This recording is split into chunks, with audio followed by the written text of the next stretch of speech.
Shalom, everyone, and welcome to Coffee and Connection Week 206. It's great to see you all. Thank you for your comments. Good to see you. Good to be here with you.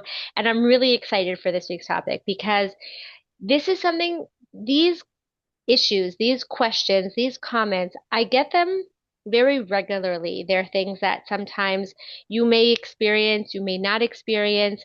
I think what's important to keep in mind here is even if the examples I share with you are not ones that you can resonate with, it is important to keep in mind anytime what you experience is different than what is generally put out there as the norm, right? So our topic today, because again, this is something that I keep getting emails and questions and comments from women about how painful it can be when their experience does not match up with what's generally talked about, what they're used to hearing, what we're all kind of like the general, what's talked about in terms of men and women and relationships, or when the advice that's generally given just doesn't work for them. And the feeling is, the concern is, I guess something's wrong with me, or am I alone in this?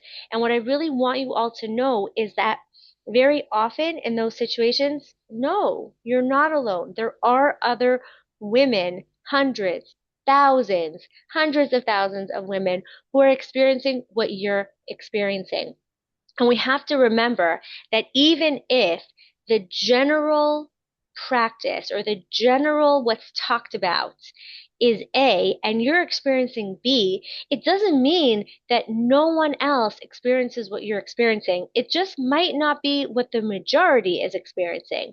But just remember that just because 51% of people experience one thing, or even 80% of women experience one thing, the 20% who experience something else are not alone. They're still normal. Nothing's wrong with them. There are answers and solutions. We just have to find them. We have to find we have to know that the solutions exist and we're not broken and nothing's wrong with us.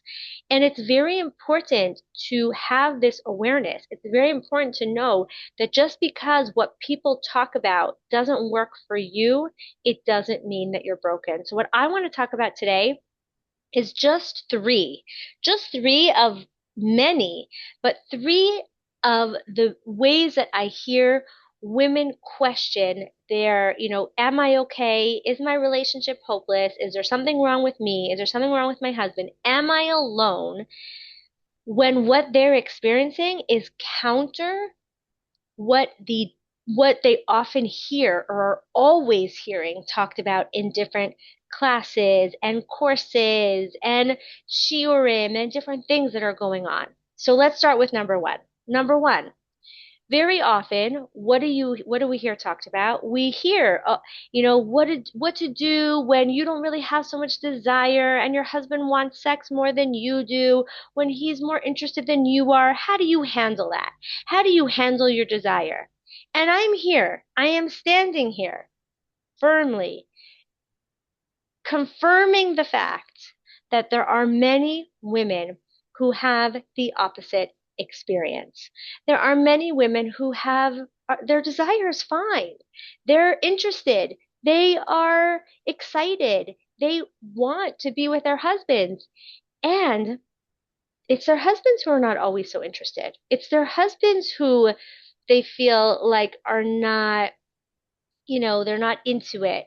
And that pain in and of itself, right? When a woman doesn't feel wanted can be very challenging. And it's only made more painful when a woman thinks that she's the only one who's experiencing this. The shame, the pain, the loneliness. And I'm again standing here very firmly affirming that you're not alone if that is your experience. It's it actually happens.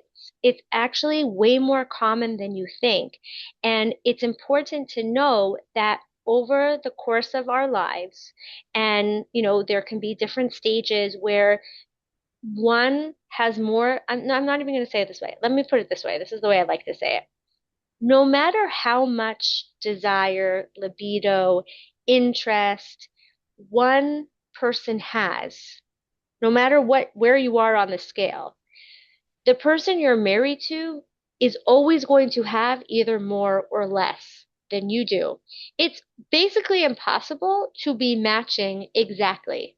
It's, I mean, that would be like a crazy, like almost impossibility. And in my experience, it never happens that the husband and wife are completely in sync in their level of desire, their level of interest, their level of, just spontaneity in it, in like how, the frequency they're looking for, the level of, just like interest that they have. Okay, I'm just going to use that word. And whatever number that is, the other person is always going to have a level that's either higher or lower than yours. Whether that always stays the same, so you always have more interest than him, or he always has more interest than you, or whether that kind of changes and ebbs and flows throughout different stages of your life, all of it is normal.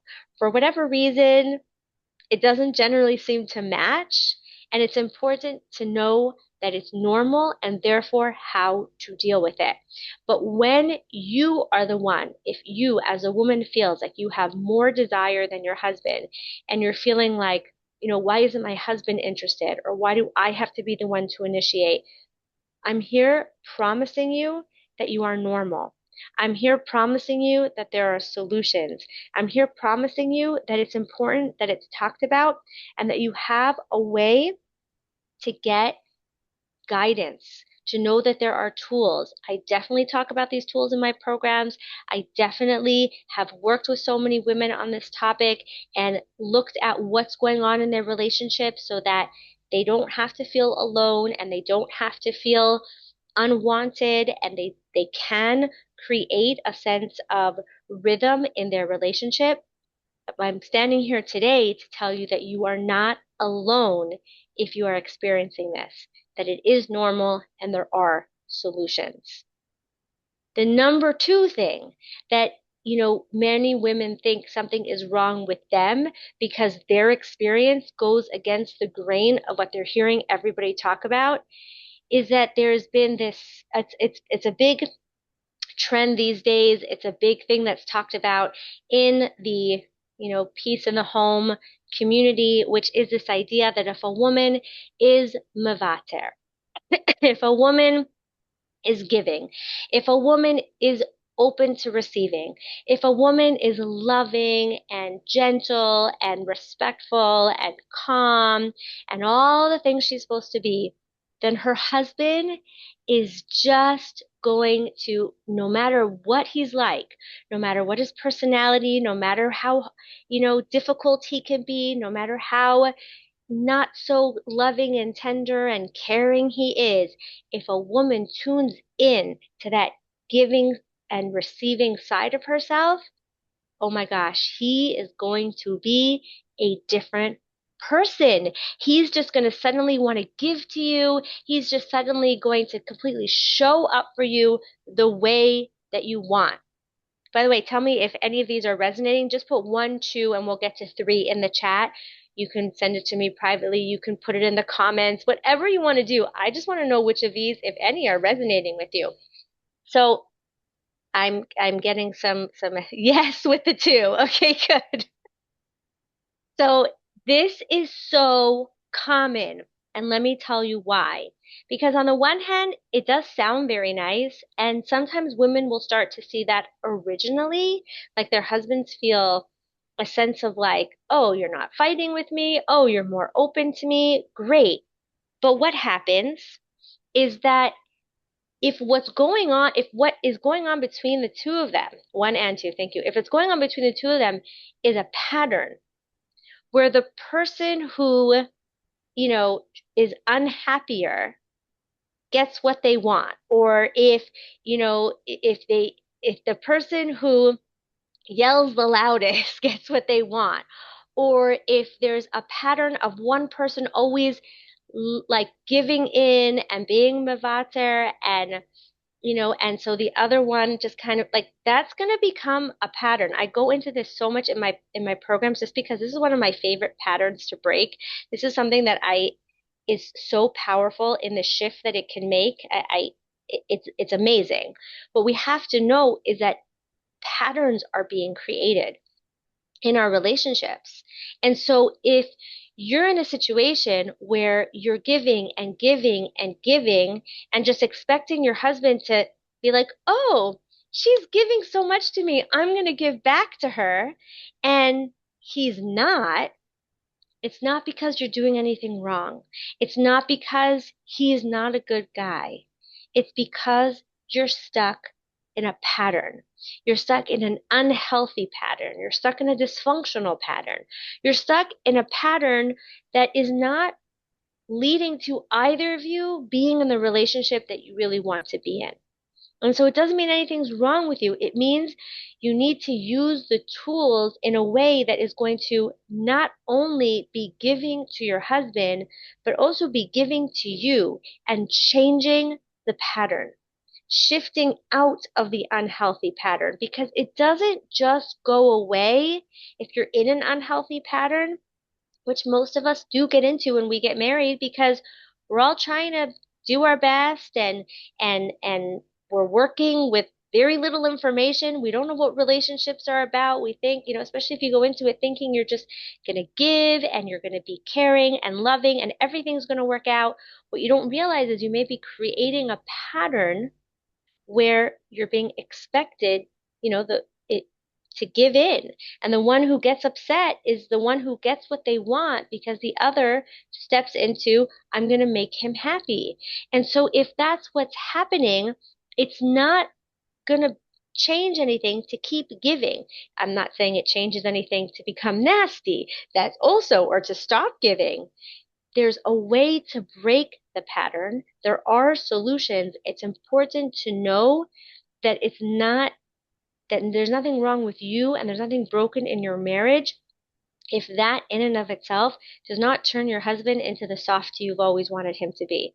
First of all, we all have our different sides of us, and we all have our challenges and we all have our triggers, and being able to shift that pattern takes a lot more than just giving, takes a lot more than just giving in, being mevater. It takes recognizing your triggers, recognizing your husband's triggers. It's not just about learning to respect your husband, it's also about learning to respect yourself and setting healthy, loving, respectful boundaries. It's all of that. And so if you find that when you give and give and give, you're just feeling more and more attacked, or that your marriage is becoming less and less loving, actually nothing's wrong with you. You two of you are falling just more and more into exactly the type of pattern that you'd be expected to fall into, right? It makes sense. That's what makes sense. That's like, when it's what happens when, one person is just giving all the time. And that's why it's important to know how to also respect ourselves, acknowledge where we're at, and acknowledge what feels good and what doesn't feel good, and be able to shift out of that pattern, recognizing what's not working in, like, where what in the pattern is not working, so that you can break this pattern. Yes, I like this. By us, it's a pattern both ways. I feel like I feel like I'm constantly giving to him, and he feels like it all revolves around me, and I'm getting everything I want.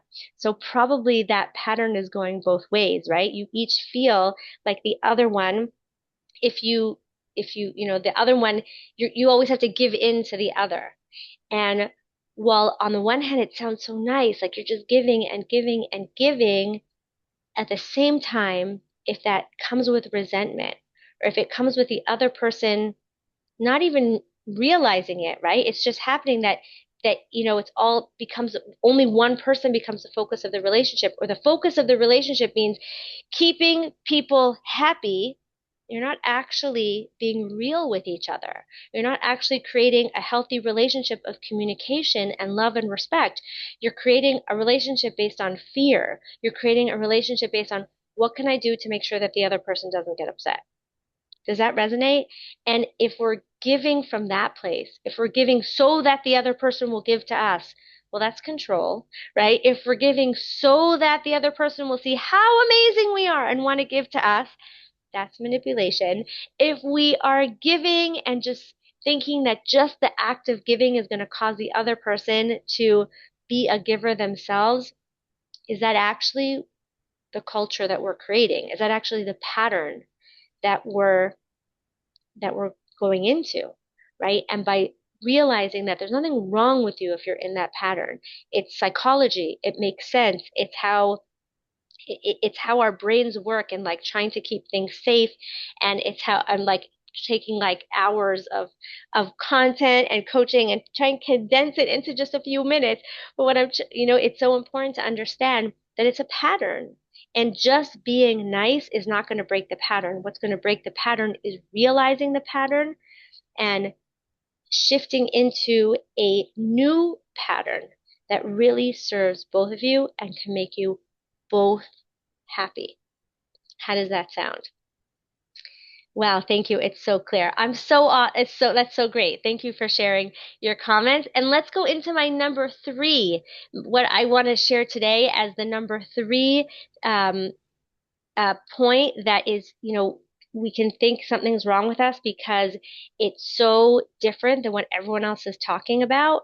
A lot of women share with me how, everyone talks about the woman wanting more emotional connection and why isn't my husband available and why won't he talk to me? But you know what, Hannah? I'm so busy. I have so much going on in my day. I have so many people that want me. And then my husband just wants my full attention. He wants me to talk to him all the time. He wants me to cuddle with him. He wants me to listen to him. He wants me to share with him. And no matter what I give to him, it's not enough. And he wants more and more. And I feel like I'm being smothered. What's wrong with me? You're not alone. Totally normal to feel that. So let me know if you connect with that, with number three over here. And that is so important to acknowledge that yes, three, thank you, that there are so many there are men who want more emotional connection, yes, thank God, there are women who want to connect with their wives. And as women, we are often very busy. We have a lot on our plate, and we can feel very fulfilled from all of the different avenues of our lives. And then when our husbands want our attention, other women may be thinking, oh my gosh, that sounds amazing. I wish my husband wanted my attention. And that's definitely, we talk about that. But there's also the women who just feel like I'm being pulled in a million directions. Doesn't he see how much I'm doing? Doesn't he appreciate how much I'm giving to everyone? Why is it always that I'm never giving enough to him? And what can help in that situation is being able to look at the time that you're spending together, being able to create an experience where you both feel fulfilled in that time together, and also being able to receive his desire for more connection without it being triggering, without taking it as a sign of not appreciating you, and knowing how to respond to him in a way that acknowledges how he feels while also respecting everything that you're doing, right? And not being pulled into making it mean anything about you, making it mean anything about your husband. Even if he makes it mean that, you don't have to get pulled into it. There's a lot of tools that can be used in this experience and can be used in this dynamic. And again, what's so important to know is that if you fall into this, if this is sometimes the experience that you have of your relationship, to know that you're not alone. So when everyone else is talking about like, oh, why does my husband want to talk to me? And you're feeling like, is something wrong with me? Why am I the one going, go away, give me my space? Maybe you're more introverted than your husband. Maybe you have people pulling on you all the time and you just really need some time to yourself. Maybe when you have 10 minutes quiet in the day, you just want to sit with a cup of coffee and you don't want to be calling him then. And what if that was okay? And what if you could still create the relationship that you both want while honoring yourself as well, while not having to go into a state of resentment, not having to go in a state of depletion, not feeling like you have to give to him so he won't get upset. A little bit of a pattern here, right? On back to that. But knowing that it's all good, because here's the thing. While men and women, and I think this is kind of like we can sum up and kind of go back to the beginning. It is true that very often, and you'll hear me doing it as well, because sometimes actually I've gotten the feedback that sometimes maybe when I'm talking, I give too many examples. Like I'll say, maybe you're a woman that feels this, or maybe you're a woman that feels that, or maybe you're a woman that feels that. And sometimes you just give one example and everyone will fit it into their own lives. So I often try to give many examples, and at the same time, sometimes it's confusing for people, and we just need one piece. And of course, we all want to, I want you to know that I hear you, that I understand you. And so I can't always speak to every woman at the same time. And so there may be times that you hear me share something, you hear something expressed maybe over and over again, just because that is the, what do we want to say? That is like the I don't want to say the norm because that's the wrong word, right? That's what we're talking about here. That's the stereotype, let's put it that way. Or that's how a lot of women do feel, and those women can often be very expressive of those feelings.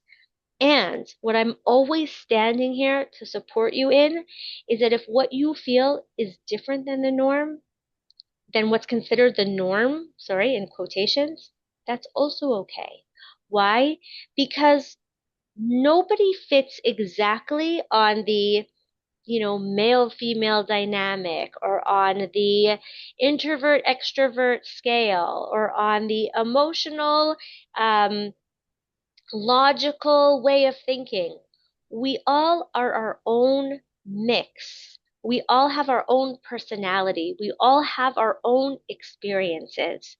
And so while your experience may not fit into what you hear everyone talking about, I want you to know that you're still normal. I want you to know that your relationship is not broken, that you are not broken, that your husband is not broken, that your life is not hopeless. You get to have the solutions that you're looking for. You get to have the support that you need so that you can create the relationship that you want to create, that you want to experience with your husband. And I hope that this is just like is giving you some of that experience, giving you some of that understanding that here in when where I'm talking, where I'm supporting women, we're not just talking about like, oh, generic advice. That's what's so important in all my programs. I'm always bringing in the coaching aspect. There's always going to be a place to open for questions and ask everything and anything about what you may be experiencing, bigadol, like in general about your life, and the everyday questions that are coming up. Why? Because that's where relationships are built. That's how you actually figure out what's going to work for you is by being real, excuse me, with your situation, your frustrations, your realities. And so that is why it's so important to have that type of support and why I'm always here to support you. If you haven't checked out the new masterclass yet, I invite you to check it out. If you're listening to the recording, the link will be on the page. If not, if you haven't yet seen it, you're welcome to reach out to me for the link. I look forward to hearing your thoughts on it. I look forward to connecting with you further. Let me just go back to some of the comments that came in here because I'm always so happy to get them. What if one has never learned doing the giving, giving, giving another way, aka having to grow up too soon before these concepts can be learned? The truth is that most of us, most women come into marriage only learning the giving, giving, giving. And so, and then even if afterwards you look to learn, that's often many women have the experience that that's what they're supposed to do. That's what they're taught to do. And so if we always want to just move forward. We always want to say, okay, what can I get from this now? So if now you're ready to learn more, if now you realize this isn't working for you, I need a different approach, I invite you to stay connected here in this community, check out the new masterclass, reach out with any questions that you have, and let's see how I can support you. Okay. And any other questions? Thank you. It's so clear. You're wonderful and helpful to everyone. I appreciate your kindness and compassion. Thank you for that. You are so welcome. Hannah, I can't thank you enough. I enjoy listening to your every word. Thank you. Thank you for your comments. I'm reading them just because it is so powerful. Not just I love, it means a lot to me and I appreciate it. And I also want the women who are listening who are not commenting to know that you're not alone, because every woman that comments is a woman saying, this resonates with me.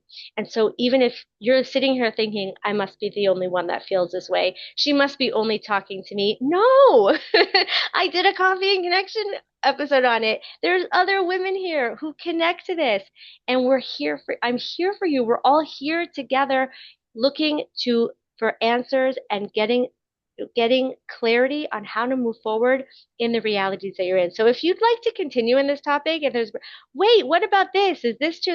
If you have other, can you do other big misconception lies, then definitely reach out to me. And always happy for topics of other coffee and connections.